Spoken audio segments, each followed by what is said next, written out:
Well, in light of the spike in cases in Tamil Nadu, the government has announced a series of new restrictions. There will be lockdown in containment zones. There have been curbs also put in religious gatherings, marriages and funerals from the 10th of April.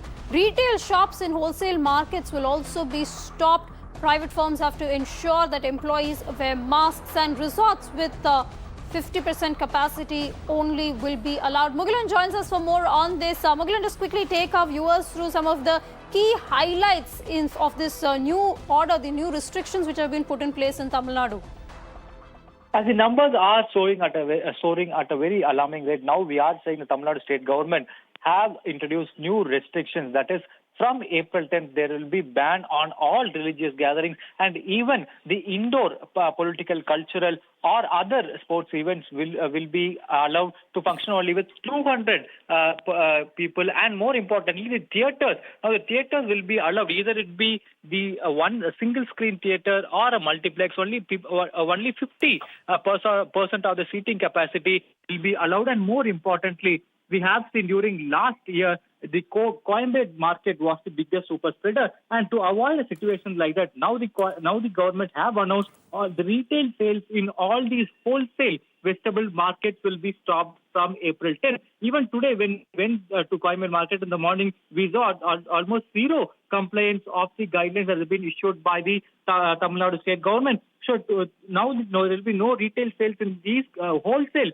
vegetable and other markets from April 10th. And more importantly, now the hotels and the tea shops, the jewelry shops or any big showrooms or malls, they will be allowed to function with 50% of the capacity, and that too, especially the hotels and the tea shops will be allowed to function till 11 p.m. because earlier the hotels and the tea shops are allowed to function only till 10 p.m. But now, as they have reduced the seating capacity, that is only 50%. So now another 1 hour has been given to them. And more importantly, the surge in the February was attributed to the gatherings of people in public places like marriages or funerals. But now, from April 10th onwards, for marriage, only 100 people will be allowed to participate in it. And when it comes to funeral, only 50%.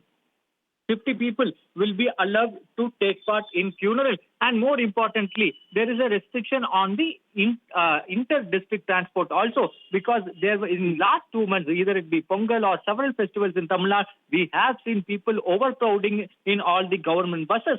But from April 10th onward, when the buses will be allowed to operate only with the actual seating capacity. So if a bus has a seating capacity of 80 seats, only 80 people will be allowed to fly in the government buses. So several restrictions now being put in place by the Tamil Nadu state government to control the spread of COVID virus infection. Because when in Chennai alone, especially in Chennai, now we are seeing the active cases have crossed 10,000. As per the details available, 10,600 active cases in Chennai alone out of 22,000 cases all around the state. So that is how the situation is alarming in Chennai. And now the Chennai Corporation and the Health Department are taking special measures to control the spread here in Chennai also. Well, interestingly, all these restrictions in place just a day after polling ended, a poll campaign where we saw complete violation of COVID protocol by the politicians themselves. Mugilan, thanks so much for that.